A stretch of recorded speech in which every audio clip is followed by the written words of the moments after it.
नमस्कार, खबरों में मैं कादम्बरी शर्मा हूं आपके साथ। और सबसे पहले बात करते हैं हम सिक्किम की। सिक्किम में बादल फटने से अचानक आई बाढ़ और उससे हुई तबाही में मरने वालों की संख्या 50 से ऊपर हो गई है।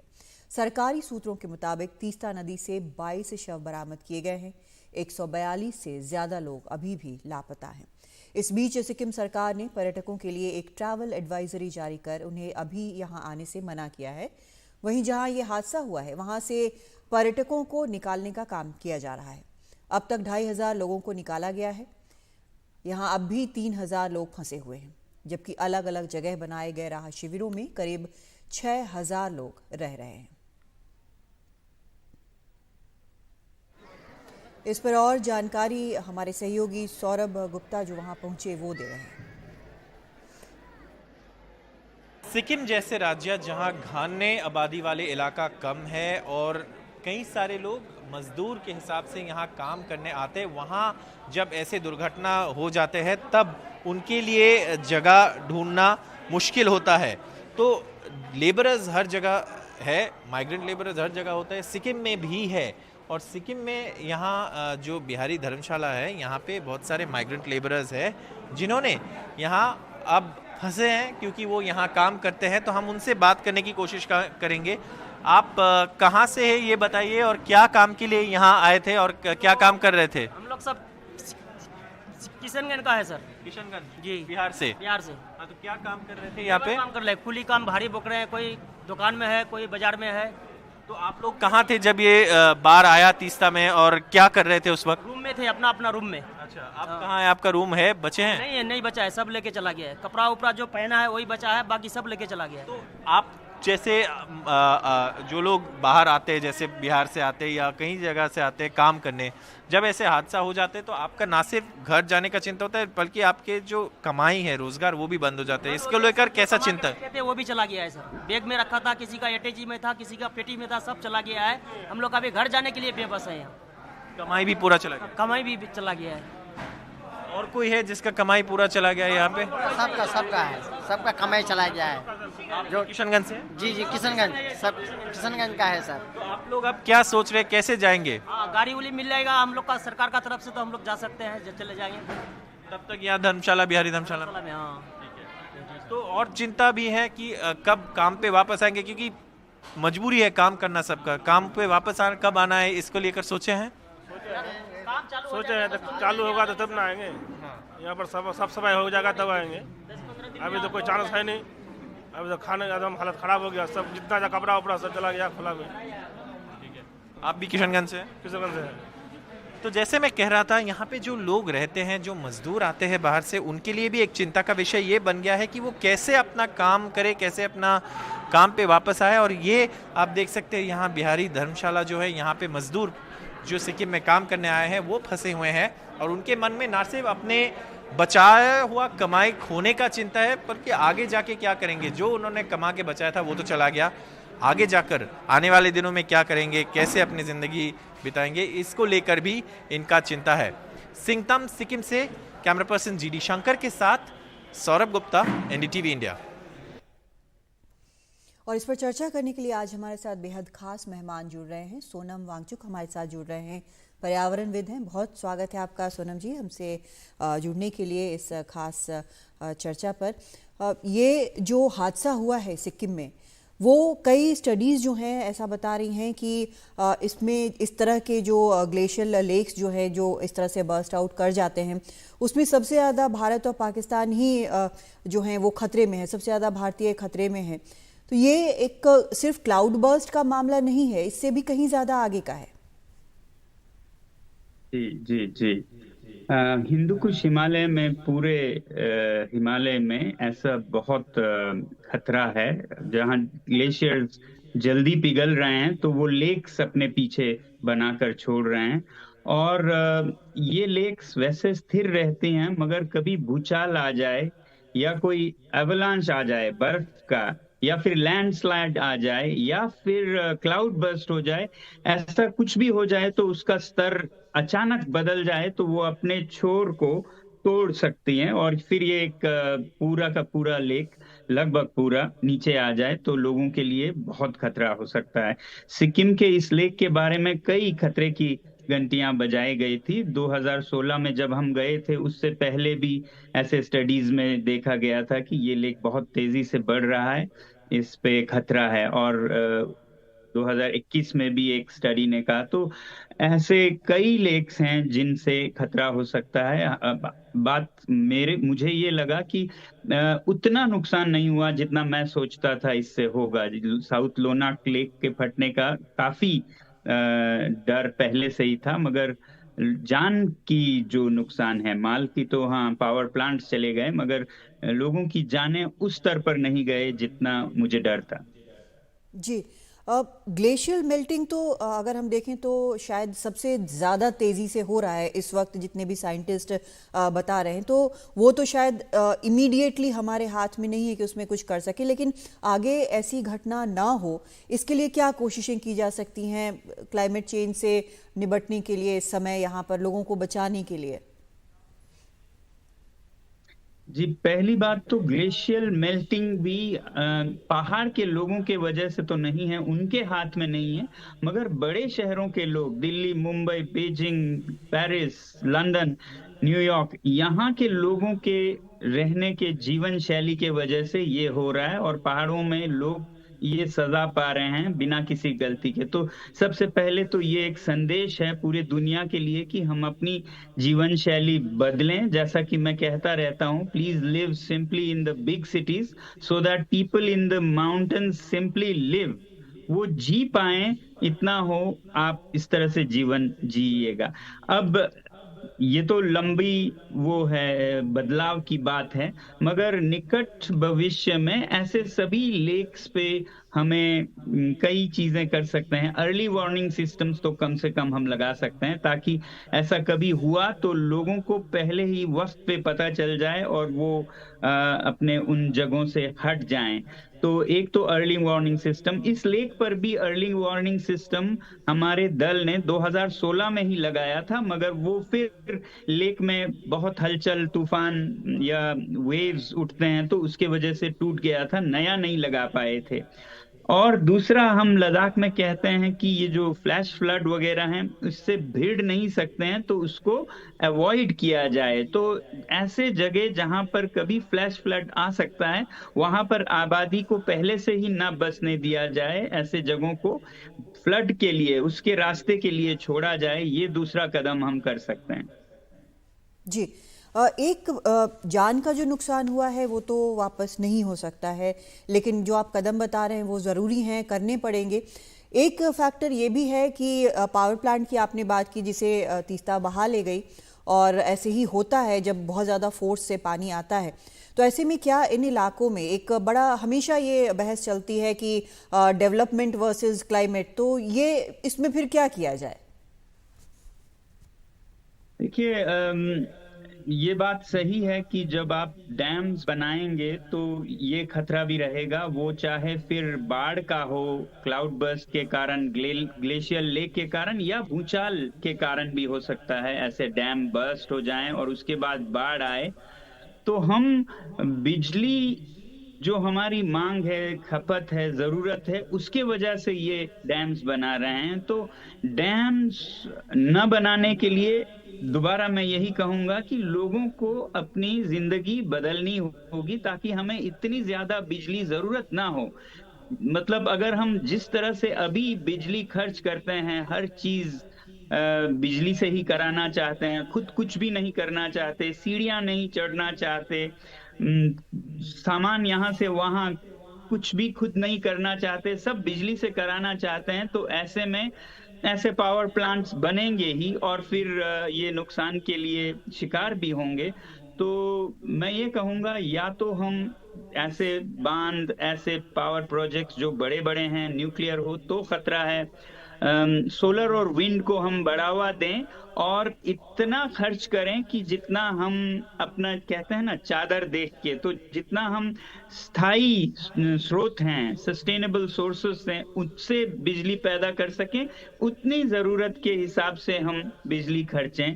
तो फिर ऐसे डैम्स इतने ज्यादा स्तर पर बनाने नहीं पड़ेंगे। तो डेवलपमेंट हो मगर हद के अंदर हो, अगर हद से बाहर हो तो फिर प्रकृति हमें ये बता देती है साफ लफ्जों में, जैसा अभी बता रही।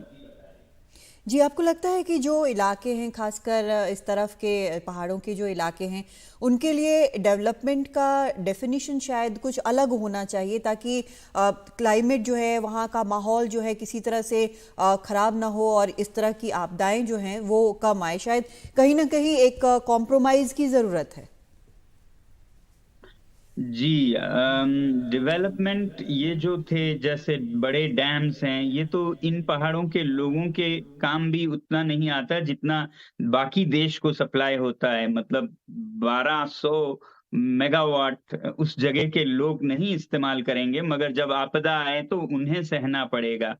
तो ये सिर्फ उस जगह की डेवलपमेंट की बात नहीं है, पूरे देश की जरूरतें कैसे हम संभाल सकें, ताकि कुछ जगहों के लोगों को हम शिकार ना बनाएं। बाकी देश के जो ग्रीड है या उनकी जो रहने की अस्थाई कहेंगे, मतलब टिकाऊ शैली नहीं है जीवन की, उसके लिए इन लोगों को सजा लेना पड़े। तो एक तो इस पूरे तस्वीर को दोबारा सोचना होगा। दूसरा, ये जो पहाड़ हैं यहाँ पर, जैसा आप कह रहे हैं, अलग से सोचना होगा। ये बहुत ही संवेदनशील है। यहाँ अंधाधुंध हम न बड़ी सड़कें बना सकते हैं, न बड़े प्रोजेक्ट्स, होटल्स, ये सब बहुत ही संवेदनशील हैं। तो बिल्कुल यहाँ के लिए अलग मापदंड होना चाहिए किस तरह का विकास हो, और सिर्फ यहाँ के लोगों को नहीं, पूरे आबादी को सोचने की जरूरत है, राष्ट्र को सोचने की जरूरत है।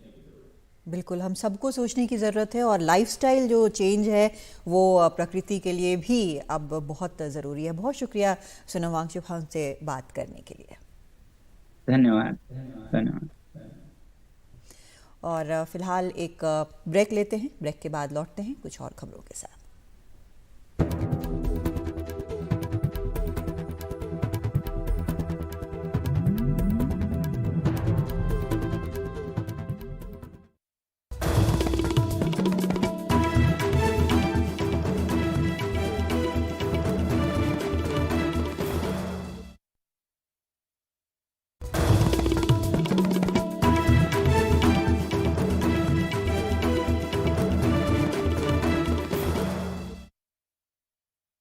मध्य प्रदेश की 160 सीटों पर उम्मीदवारों के नामों पर चर्चा के लिए कांग्रेस की केंद्रीय चुनाव समिति की अहम बैठक हो रही है। बैठक में कांग्रेस अध्यक्ष मल्लिकार्जुन खड़गे और राहुल गांधी मौजूद हैं। बीजेपी ने कई सीटों पर उम्मीदवारों के नामों की घोषणा कर दी है, वहीं कांग्रेस की लिस्ट का इंतजार हो रहा है। हालांकि अभी चुनाव तारीख की घोषणा नहीं हुई है। और इस बैठक पर क्या कहना है कांग्रेस के प्रवक्ता पवन खेड़ा का, आइए सुनते हैं। कांग्रेस के मुख्य प्रवक्ता पवन खेड़ा जी हमारे साथ में। पवन जी, आज केंद्रीय चुनाव समिति की बैठक है, इसमें क्या क्या किन किन मुद्दों पर चर्चा होगी? कहा यह जा रहा है कि 150 उम्मीदवारों के नामों पर चर्चा होगी। अब अंदर जो चर्चा होगी, मैं तो बाहर खड़ा हूं आपके साथ, तो मुझे मालूम नहीं अंदर क्या चर्चा होगी, लेकिन सर फिर भी क्या शाम तक स्पष्ट होगी स्थिति, तो आपको जरूर साझा करें। सर, लेकिन क्या प्राथमिकताएं होंगी उम्मीदवारों को लेकर? किन किन नामों पर क्या क्या योग्यताएं? योग्यता यह होनी चाहिए कि वो जीते, अच्छी छवि के उम्मीदवार हों, कांग्रेस के प्रति और इस देश के प्रति निष्ठावान हों। अच्छा सर, बीजेपी की जो 2 सूचियां जारी हुई हैं उसमें केंद्रीय मंत्री हैं, सांसदों को उन्होंने चुनावी मैदान में उतारा है, काफ़ी आक्रामक सियासी रणनीति उन्होंने बनाई है। उसके मुकाबले सर क्या देख रहे हैं, कहीं ना कहीं जो आपकी पहली सूची है उसको निकालने में देर हो रही है? नहीं, ऐसी कोई देर नहीं हो रही, उनको जल्दी होगी। उनके घर में लड़ाइयाँ बहुत हैं। अच्छा, तो वो जल्दी से जल्दी लड़ाई पे काबू करना चाहते हैं, उनको समय ज़्यादा चाहिए रूठों को मनाने में। हमारे यहाँ ऐसी कोई स्थिति नहीं है, हम सब माने हुए हैं, एक दूसरे के साथ हैं, मिलकर इलेक्शन लड़ रहे हैं। अच्छा सर, कब तक उम्मीद जताई जाए कि आप निश्चिंत रहिए, अभी तो चुनाव ही घोषित नहीं हुआ है, तो इतनी जल्दी क्यों आपको?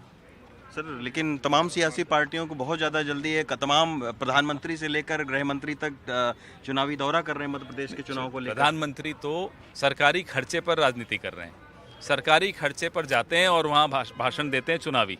तो ये गलत है, ये परंपरा गलत डाल रहे हैं प्रधानमंत्री। शुक्रिया हमसे बात करने के लिए। तो पवन खेड़ा हैं जो कि मुख्य प्रवक्ता हैं कांग्रेस के, वो ये कह रहे थे कि जब ये बैठक खत्म होगी तभी ज़्यादा जानकारी सामने आएगी कि आखिर कौन कौन से उम्मीदवार हैं, किन किन नामों पर चर्चा होगी। लेकिन निश्चित तौर पर मध्य प्रदेश के चुनाव को लेकर कांग्रेस के अंदर भी काफ़ी हलचल है और तमाम सारी जो बैठक है, इससे पहले भी 3 अक्टूबर को स्क्रीनिंग कमेटी की बैठक हो चुकी है, उनकी भी रिपोर्ट जो है वो इस सीईसी की बैठक में रखी जाएगी, उस पर भी चर्चा होगी। दिल्ली से अशोक माले के साथ रवीश रंजन शुक्ला, NDTV इंडिया। और इस बैठक पर और जानकारी के लिए सीधा चलते हैं रवीश रंजन शुक्ला के पास। रवीश, कितनी देर हो गई इस बैठक को चलते?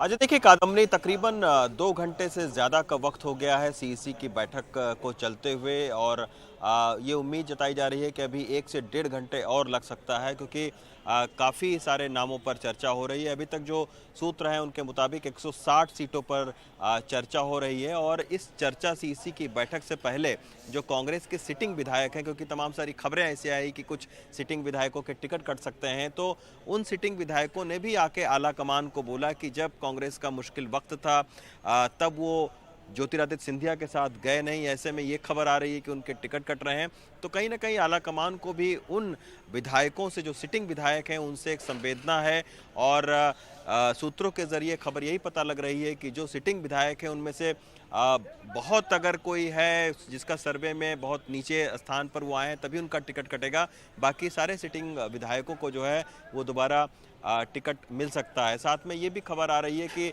90 से ज़्यादा ऐसी सीटें हैं जहां पर केवल एक एक नाम है, यानी स्क्रीनिंग कमेटी में पहले ही ये तय हो चुका था, एक ही नाम दिया गया है।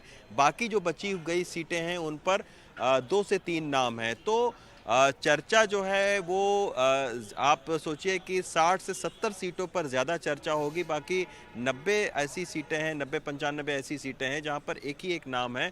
तो उनमें बहुत ज़्यादा जो है सीईसी के सदस्यों को मुश्किल नहीं आनी चाहिए, लगभग नाम फाइनल ही हैं। लेकिन ये कहा जा रहा है कि चूँकि अभी पितृपक्ष चल रहा है तो उसके बाद यानी 14 तारीख के बाद जो है वो चुनावी जो उम्मीदवार हैं उनके घोषणा हो सकती है, उसकी लिस्ट आ सकती है। क्योंकि अभी आप देखिए कि ये पहला ऐसा मौका है कि जब इन राज्यों के चुनाव की तारीख भी नहीं आई है, लेकिन उससे पहले ही जो है वो केंद्रीय चुनाव समिति की पहली बैठक कांग्रेस कर रही है। इससे पहले बीजेपी जो है, जो इस समय सत्ता में है, उसकी 2 मीटिंग सीईसी की हो चुकी हैं और 79 नामों के उम्मीदवारों की घोषणा भी बीजेपी कर चुकी है, यानी उसकी 2 लिस्ट आ चुकी है और इन दोनों लिस्टों में केंद्रीय मंत्री से लेकर सांसद तक को वो चुनाव लड़वा रहे हैं।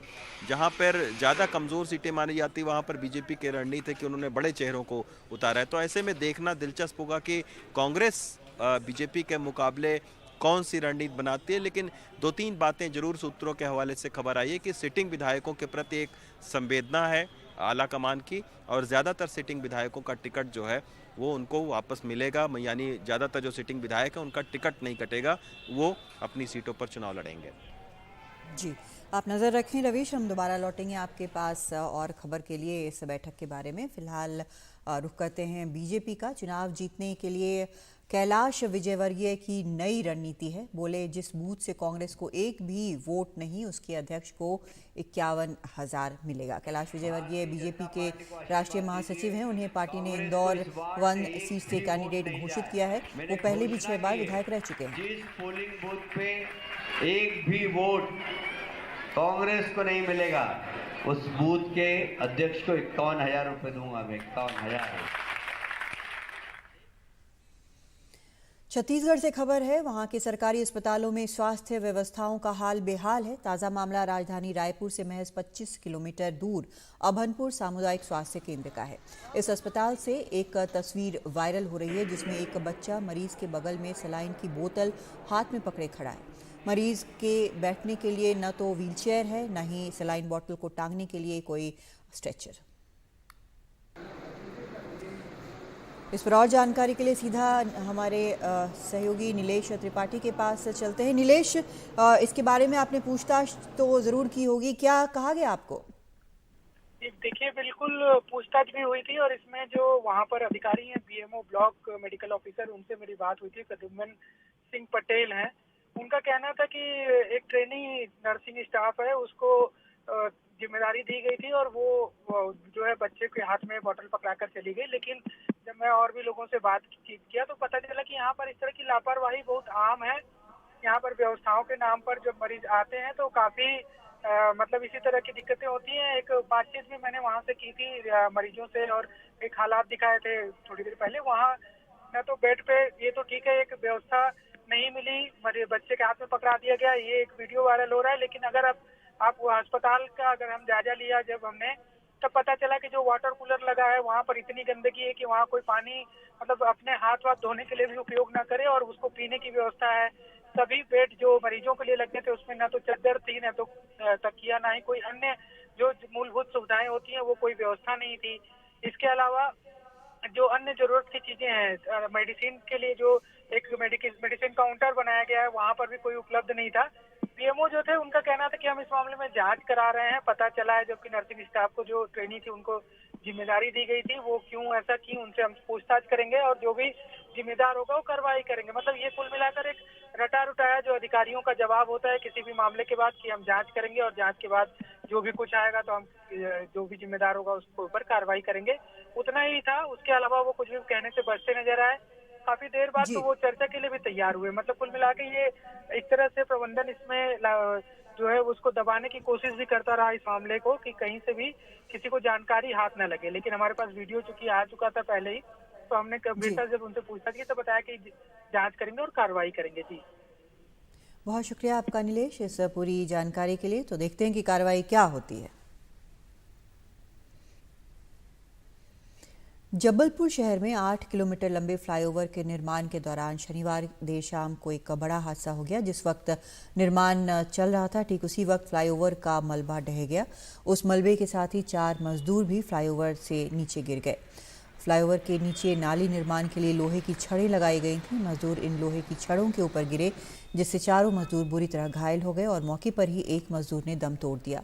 बाकी घायलों को बुलडोजर की मदद से बाहर निकाला गया और उन्हें निजी अस्पताल में इलाज के लिए दाखिल कराया गया है, जहां उनकी हालत नाजुक बनी हुई है।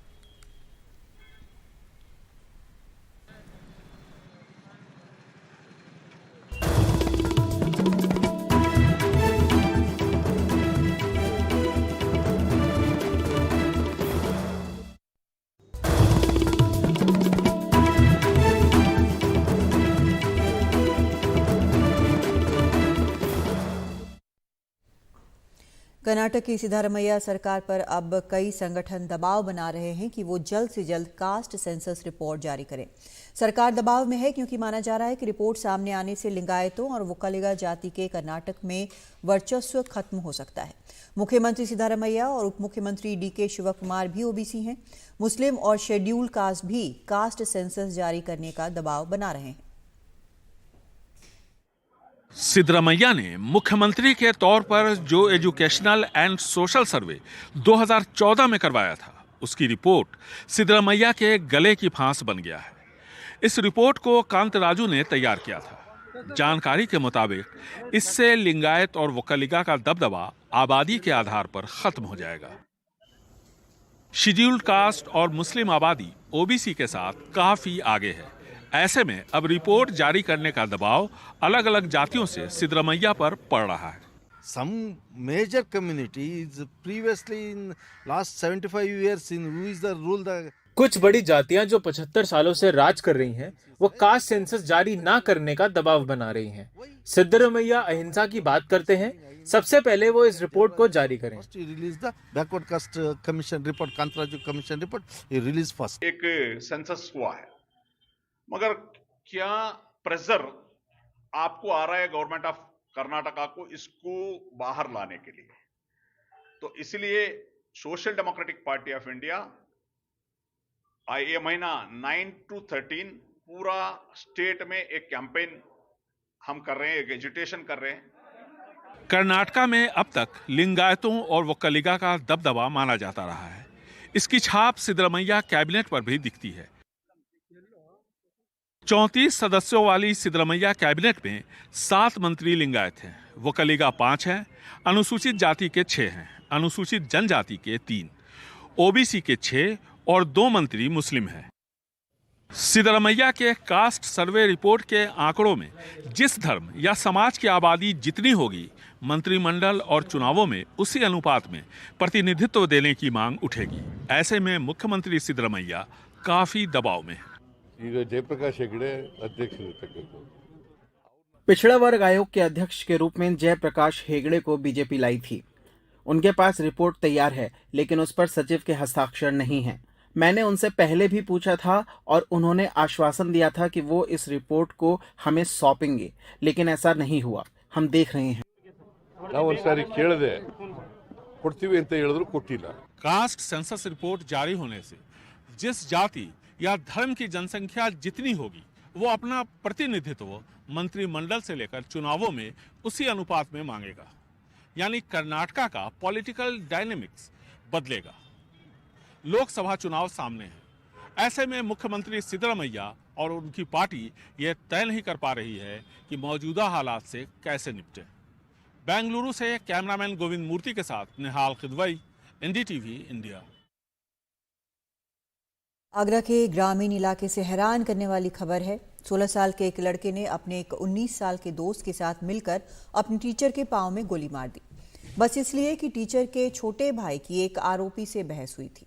इसके बाद आरोपी ने इस पर वीडियो बनाया और उसे इंटरनेट पर डाल दिया। तनिष्क पंजाबी की रिपोर्ट। 40 गोली मारनी है, 39 और रह गई है भाई। लॉरेंस बिश्नोई की वीडियो देखते थे, हम उससे प्रभावित होकर गैंगस्टर लॉरेंस बिश्नोई से प्रभावित दो लड़कों ने आगरा के एक शिक्षक को गोली मारी और इसके बारे में एक वीडियो इंटरनेट पर पोस्ट कर दी। सुमित आगरा में शिक्षक हैं और एक कोचिंग सेंटर चलाते हैं। उन्हें उन्हीं के 16 साल के छात्र ने गोली मार दी। उसके साथ उसका 19 साल का दोस्त भी था। सुमित के छोटे भाई से इस लड़के की बहस हुई। लड़का उसी स्कूल में पढ़ता था। इसके बाद दोनों आरोपी सुमित के कोचिंग सेंटर पहुंचे, वहां बाहर बुलाया और उन्हें पैर पर गोली मार दी। वहां से भागने के बाद दोनों आरोपी रास्ते में रुके और फिर एक गालियों से भरा वीडियो बनाकर अपने कारनामे का बयान रखा और फिर इसे इंटरनेट पर डाल दिया। 40 गोली मारनी है, 39 और रह गई है भाई। हैरान कर देने वाली बात यह है कि वे कहते हैं कि वे लॉरेंस बिश्नोई से प्रभावित हैं, जो फिलहाल जेल में हैं। लॉरेंस बिश्नोई की वीडियो देखते थे, हम उससे प्रभावित होकर और हमने फिर मैंने सुच्चा का रोल निभाया और मेरे दोस्त ने फैजल का रोल निभाया और हमने दहशत फैलाने के लिए एक वीडियो अपलोड कर दी। और फिर हम उसके बाद खनौली आ रहे थे और हमें खनौली की पुलिस ने पकड़ लिया है और हम आपसे माफ़ी मांगते हैं, हमें माफ़ कर दो और हमें जल्दी से जल्दी रिहाई दिला दो। दोनों आरोपियों को पुलिस ने गिरफ्तार कर लिया। हाँ, उन्होंने घटना कैद करने के बाद एक वीडियो बनाया और वो वीडियो वायरल भी हुआ, तो इससे सुसंगत धाराओं में मुकदमा पंजीकृत कर लिया। गिरफ्तार करके जेल भेजा जा रहे हैं और विधिक कार्रवाई। हाँ सच्चा, कैसे गोली दी बैठा में। बच्चे इंटरनेट पर क्या देखते हैं, इस पर नियंत्रण पाना बहुत मुश्किल है। इस हैरान कर देने वाली घटना ने इंटरनेट के बुरे असर पर प्रकाश डाला है। क्या अब समय आ गया है कि माँ बाप को बच्चों के इंटरनेट यूज करने पर रोक लगानी चाहिए? आगरा में नसीम के साथ तनिष्क पंजाबी, लखनऊ ब्यूरो से। सच्चा, कैसे गोली दी बैठा में।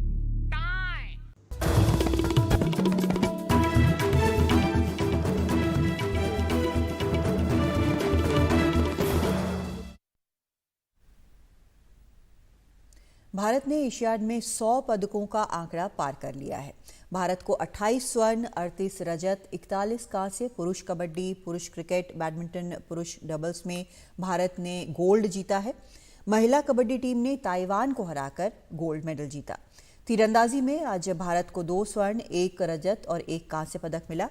कल भारत ने पुरुष हॉकी में जापान को 5-1 से हराकर गोल्ड मेडल जीता था। इस जीत के साथ ही भारतीय हॉकी टीम ने अगले साल होने वाले पेरिस ओलंपिक का टिकट हासिल कर लिया है। एशियाड के भारतीय दल से 10 अक्टूबर को पीएम मोदी भी मिलेंगे।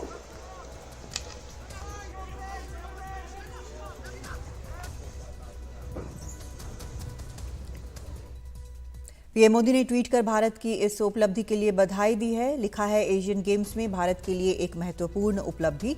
भारत के लोग इस बात से रोमांचित हैं कि हम 100 मेडल की उल्लेखनीय उपलब्धि तक पहुंच गए हैं। मैं अपने असाधारण एथलीट्स को हार्दिक बधाई देता हूं, जिनकी कोशिशों से हमें यह ऐतिहासिक उपलब्धि हासिल हुई है। प्रत्येक अति प्रेरणादायक प्रदर्शन ने इतिहास बनाया है और हमारे दिलों को गर्व से भर दिया है। मैं 10 तारीख को हमारे एशियन गेम्स के दल की मेजबानी करने और हमारे एथलीट्स के साथ बातचीत करने को लेकर उत्सुक हूं। हुई मेडल्स की बौछार, इस बार 100 पार। मैं हमारे सभी खिलाड़ियों को, एथलीट्स को 140 करोड़ भारतीयों की ओर से बहुत बहुत बधाई और शुभकामनाएं देता हूं। आपने वर्तमान और भविष्य के खिलाड़ियों के लिए एक नई प्रेरणा दी है और चीन में जब जब गोल्ड जीता तब तिरंगा शान से लहराया है और 100वां मेडल किसी और गेम में नहीं, भारत की कबड्डी टीम ने जिताया है। एशियन गेम्स के 72 साल के इतिहास में इस बार हमारे एथलीट्स ने कई विश्व रिकॉर्ड तोड़े और बहुत सारे एशियन रिकॉर्ड्स बनाए भी। तो देश की बात में आज इतना ही, लेकिन एनडीटीवी इंडिया पर खबरों का सिलसिला लगातार जारी है।